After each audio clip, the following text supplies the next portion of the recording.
Cancer ചികിത്സയിൽ homeopathy ചികിത്സയുമായി ബന്ധപ്പെട്ടിട്ട് homeopathy ചികിത്സയ്ക്ക് ചെയ്യാൻ കഴിയുന്ന സാധ്യതകൾ എന്തൊക്കെയാണ് എന്നുള്ളതാണ് ഇന്ന് നമ്മൾ സംസാരിക്കുന്നത്.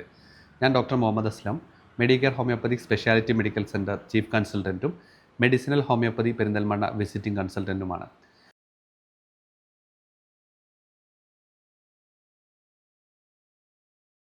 ക്യാൻസർ ചികിത്സ എന്ന് പറയുമ്പോൾ തന്നെ നമുക്കെല്ലാവർക്കും ഭയങ്കര പേടിയാണ്. ഒന്ന്, ക്യാൻസർ എന്ന് കേൾക്കുമ്പോൾ തന്നെ നമുക്കൊരു ആദിയാണ് ആ രോഗിയുടെ ഒരു രോഗാവസ്ഥ, ചികിത്സയിൽ ആ രോഗി കടന്നു പോകുന്ന പ്രയാസങ്ങൾ, ആ രോഗി അനുഭവിക്കുന്ന ബുദ്ധിമുട്ടുകൾ, വേദന അടക്കം വിവിധ രീതിയിലുള്ള രോഗാവസ്ഥകളെല്ലാം നമ്മൾ ദൈനംദിനം പല ആളുകളും കണ്ടിട്ടുള്ളതാണ്. പലപ്പോഴും നമ്മുടെ ജീവിതത്തിലൊക്കെ നമ്മുടെ വേണ്ടപ്പെട്ട ആളുകൾ, നമ്മുടെ കുടുംബങ്ങളൊക്കെ പല ആളുകളും അതിലൂടെ കടന്നുപോയി മരണപ്പെട്ടവരുണ്ടാവും. ഇപ്പോൾ ചികിത്സ സ്വീകരിച്ചു കൊണ്ടിരിക്കുന്നവരുണ്ടാവും.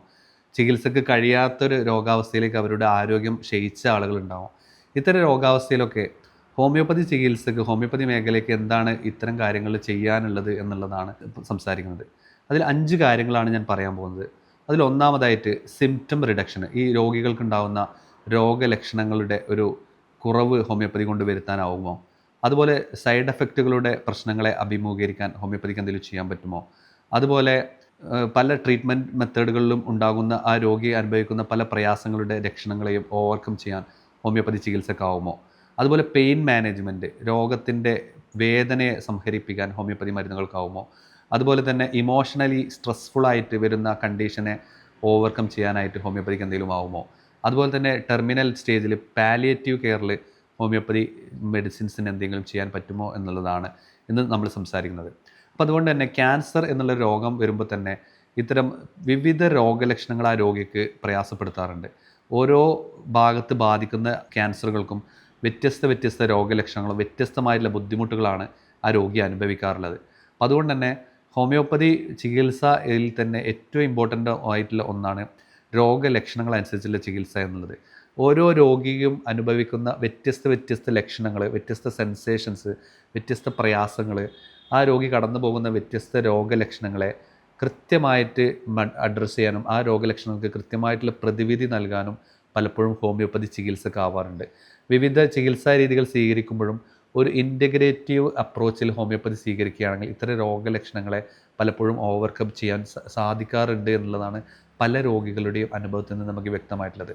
പിന്നീട് രണ്ടാമതായിട്ട് പെയിൻ മാനേജ്മെൻറ്റ്. വിവിധ ക്യാൻസറുകൾക്കും ശക്തമായിട്ടുള്ള വേദനകൾ, ഈവൻ മോർഫിൻ അടക്കം ശക്തമായിട്ടുള്ള വേദന സംഹാരികൾ കൊടുത്തിട്ട് പോലും ആ രോഗിയുടെ വേദന കുറയുന്നില്ലെങ്കിൽ പല സാഹചര്യങ്ങളും ഹോമിയോപ്പതി അത്തരം രോഗികൾക്ക് ആ സഫറിങ്സിനെ കുറക്കാനും അവരുടെ രോഗലക്ഷണങ്ങൾക്ക് കൃത്യമായിട്ട് ഒരു പരിഹാരം നൽകാനും പലപ്പോഴും കഴിയാറുണ്ട്. അപ്പം പല ക്യാൻസറുകൾ, പ്രത്യേകിച്ച് പാൻക്രിയാറ്റിക് ക്യാൻസർ പോലത്തെ പല ബോൺ ക്യാൻസറുകളിലൊക്കെ ഉണ്ടാകുന്ന വേദനകൾക്ക് യൂഫോർബിയം, സിംഫൈറ്റും വിവിധ മരുന്നുകൾ ഹോമിയോപ്പതിയിൽ അവൈലബിൾ ആണ്. അത്തരം കൃത്യമായിട്ട് ആ രോഗലക്ഷണങ്ങൾ അനുസരിച്ച് ഒരു ഡോക്ടറുടെ നിർദ്ദേശപ്രകാരം അത്തരം മരുന്നുകൾ നൽകുന്നത് ഒരു പരിധിവരെ ആ രോഗിക്ക് വളരെയധികം എഫക്റ്റീവായിട്ട് പ്രയാസങ്ങളെ മാനേജ് ചെയ്യാനും പ്രയാസങ്ങളെ മറികടക്കാനും പലപ്പോഴും സാധിക്കാറുണ്ട്. പിന്നീട് മൂന്നാമതായിട്ട് ഇമോഷണലായിട്ടുണ്ടാകുന്ന പ്രശ്നങ്ങൾ. ക്യാൻസർ എന്ന് കേൾക്കുമ്പോൾ തന്നെ ആ രോഗിക്ക് ഉണ്ടാകുന്ന ആങ്സൈറ്റി, ഡിപ്രഷൻ, മെൻ്റൽ ടെൻഷൻസ്, ആ മെൻ്റൽ വറി, അതുപോലെ ഉറക്കക്കുറവ്, ഭക്ഷണത്തിനോടുള്ള അതൃപ്തി, ഭക്ഷണം കഴിക്കാതിരിക്കുക, മറ്റുള്ളവരോടുള്ള ദേഷ്യം, മറ്റുള്ളവരുടെ ഇമോഷണലി ഉണ്ടാകുന്ന ഇടപെടലുകൾ ഉണ്ടാകുന്ന പ്രശ്നങ്ങൾ, സങ്കടം, അനാവശ്യമായിട്ടുള്ള ഇത്തരം മാനസിക പ്രയാസങ്ങളെ ഒരു പരിധിവരെ ഓവർകം ചെയ്യാൻ ഹോമിയോപ്പതി ഔഷധങ്ങൾക്ക് കഴിയാറുണ്ട്. ഇത്തരം ആ രോഗലക്ഷണങ്ങൾ ഉണ്ടെങ്കിൽ ആ രോഗിയുടെ ബൈസ്റ്റാൻഡേഴ്സോ രോഗിയെ തന്നെ ഒരു ഹോമിയോപ്പതി ചികിത്സ അതോടൊപ്പം ഇപ്പോൾ അവർ എടുക്കുന്ന ചികിത്സയോടൊപ്പം തന്നെ ഇത്തരം ലക്ഷണങ്ങൾക്ക് വേണമെങ്കിൽ ഒരു ആഡ് ഓൺ ട്രീറ്റ്മെൻറ്റായിട്ട് ഹോമിയോപ്പതി അവർക്ക് ഉപയോഗിക്കാവുന്നതാണ്. പിന്നീട് പല കീമോതെറാപ്പി പോലത്തെയുള്ള അല്ലെങ്കിൽ റേഡിയേഷൻ പോലത്തെയുള്ള ട്രീറ്റ്മെൻറ്റുകളുടെ സൈഡ് എഫക്റ്റ് മൂലം ഉണ്ടാകുന്ന ചില ആളുകൾക്ക് വയൽ അൾസർ പോലത്തെ രോഗാവസ്ഥകൾ, മുറിവുകളൊക്കെ ഉണ്ടാവാറുണ്ട്. അല്ലെങ്കിൽ ചില മുറിവുകൾ ബേൺസ് പോലെ വന്നിട്ട് അത് ഉണങ്ങാത്ത മുറിവുകൾ, റേഡിയേഷൻ്റെ ഒക്കെ ആഫ്റ്റർ എഫക്റ്റായിട്ട് വരുന്ന ബേൺസുകളൊക്കെ ഉണക്കാനുള്ള മരുന്നുകൾ ഹോമിയോപ്പതി മരുന്നുകൾ കൊണ്ട് നമുക്ക് ഉപയോഗിക്കാവുന്നതാണ്. അതുപോലെ തന്നെ വായിലുണ്ടാകുന്ന പുണ്ണുകൾ, അതുപോലെ മുടി കൊഴിച്ചിൽ വന്നിട്ടുണ്ടാകുന്ന പ്രശ്നങ്ങൾ, ശാരീരികമായിട്ടും മാനസികമായിട്ടും അവർക്ക് മുടി കൊഴിച്ചിൽ മൂലമൊക്കെ ഉണ്ടാകും, അല്ലെങ്കിൽ മുടി കൊഴിഞ്ഞു പോകുന്നത് മൂലം ഉണ്ടാകുന്ന പ്രശ്നങ്ങൾക്കൊക്കെ കൃത്യമായിട്ട് ഒരു പരിഹാരം നൽകാനും അതിനൊരു തെറാപ്പി എന്നുള്ള രീതിയിൽ ഹോമിയോപ്പതി അവർക്ക് സപ്പോർട്ടീവ് തെറാപ്പി എന്നുള്ള രീതിയിൽ ഉപയോഗപ്പെടുത്താവുന്നതാണ്. പിന്നീട് കീമോതെറാപ്പിയുടെ ഒക്കെ സൈഡ് എഫക്റ്റ് മൂലം ഉണ്ടാകുന്ന അവർക്ക് ഭക്ഷണത്തിനോടുള്ള വിരക്തി, പ്ലേറ്റ്ലെറ്റിൻ്റെ ഒക്കെ കൗണ്ടിൽ ഉണ്ടാകുന്ന കുറവുകൾ, അതുപോലെ ഓറൽ അൾസേഴ്സ്, വായിലുണ്ടാകുന്ന മുറിവുകൾ, അതുപോലെ അവർക്കുണ്ടാകുന്ന ക്ഷീണം, അതുപോലെ തളർച്ച, ഇത്തരം കാര്യങ്ങളിലൊക്കെ ഒരു സപ്പോർട്ടീവായിട്ട് ഹോമിയോപ്പതി ചികിത്സ ഇത്തരം രോഗികൾക്ക് ചൂസ് ചെയ്യാവുന്നതാണ്.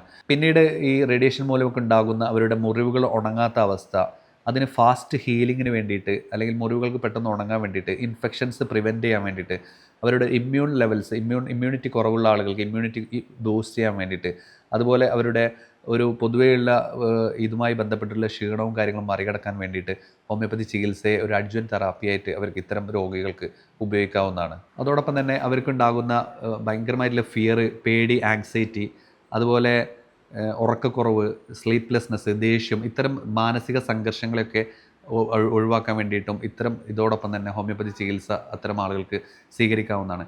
പിന്നീട് പലപ്പോഴും പല ക്യാൻസർ കേസുകളും മറ്റു മോഡേൺ ചികിത്സ സ്വീകരിക്കാൻ കഴിയാത്ത രോഗികളുണ്ടാവും.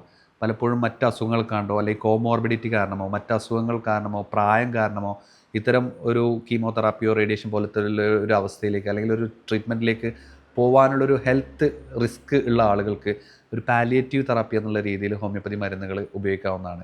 അതോടൊപ്പം തന്നെ ഇത്തരം ആളുകൾക്ക് ഡെവലപ്പ് ചെയ്യുന്ന വേദന സംഹാരി മരുന്നുകളായിട്ടൊക്കെ ഹോമിയോപ്പതിയിൽ വിവിധ മരുന്നുകളുണ്ട്. അത് കൃത്യമായിട്ട് ഈ രോഗി പ്രകടിപ്പിക്കുന്ന ലക്ഷണങ്ങൾക്കനുസരിച്ച് ഒരു ഡോക്ടറുടെ നിർദ്ദേശപ്രകാരം കൃത്യമായിട്ടുള്ളൊരു ചികിത്സയും കാര്യങ്ങളും ആ രോഗിക്ക് നൽകുകയാണെങ്കിൽ ഒരു പ്രയാസമില്ലാത്ത രീതിയിൽ തന്നെ ആ രോഗിയെ മുന്നോട്ട് കൊണ്ടുപോകാനും, പല നല്ല കേസുകൾ, ഇപ്പോൾ ട്യൂമർ അടക്കം വളർന്ന പല കേസുകളിലും ഹോമിയോപ്പതി ഒരു സപ്പോർട്ടീവ് തെറാപ്പി എന്നുള്ള രീതിയിലും ഒരു പ്രൈമറി തെറാപ്പി എന്നുള്ള രീതിയിലൊക്കെ ഉപയോഗിച്ചിട്ട് റിസൾട്ട് കിട്ടിയ ഒട്ടനവധി രോഗികളുണ്ട്. അപ്പം അത്തരം രോഗികൾക്ക് കറക്റ്റായിട്ടുള്ളൊരു ഹോമിയോപ്പതി ചികിത്സ നൽകാൻ സാധിക്കുകയാണെങ്കിൽ ഒരു ഡോക്ടറുടെ നിർദ്ദേശപ്രകാരം കൃത്യമായിട്ട് നൽകണം. അല്ലാത്ത പക്ഷം ചിലപ്പോൾ ഒരു സ്വയം ചികിത്സയൊന്നും എടുക്കാതെ തന്നെ ഒരു ഡോക്ടറുടെ നിർദ്ദേശപ്രകാരം നൽകാൻ സാധിക്കുകയാണെങ്കിൽ ഒരു പരിധിവരെ ഇത്തരം രോഗികൾക്ക് ഒരു ആശ്വാസ മാർഗമായിട്ട് ഹോമിയോപ്പതി ചികിത്സ സ്വീകരിക്കാവുന്നതാണ് എന്നുള്ളതാണ് ഇന്നത്തെ ഒരു വിഷയത്തിൽ നമ്മൾ സംസാരിക്കുന്നത്. ഹോമിയോപ്പതി ചികിത്സയുമായിട്ടും ക്യാൻസറുമായിട്ട് ബന്ധപ്പെട്ട ഹോമിയോപ്പതി ചികിത്സയുടെ നിങ്ങളുടെ സംശയങ്ങളുണ്ടെങ്കിൽ ഈ ഒരു വാട്സപ്പിലേക്ക് നിങ്ങൾക്ക് കോൺടാക്റ്റ് ചെയ്യാവുന്നതാണ്. ഈ ഒരു കമൻറ്റ് ബോക്സിൽ നിങ്ങൾക്ക് നിങ്ങളുടെ പ്രയാസങ്ങൾ കമൻറ്റ് ചെയ്യാവുന്നതാണ്. ഈ വിഷയങ്ങൾ ഞാൻ നിങ്ങളുമായി പങ്കുവച്ചത് ഡോക്ടർ മുഹമ്മദ് അസ്ലം. നന്ദി, നമസ്കാരം.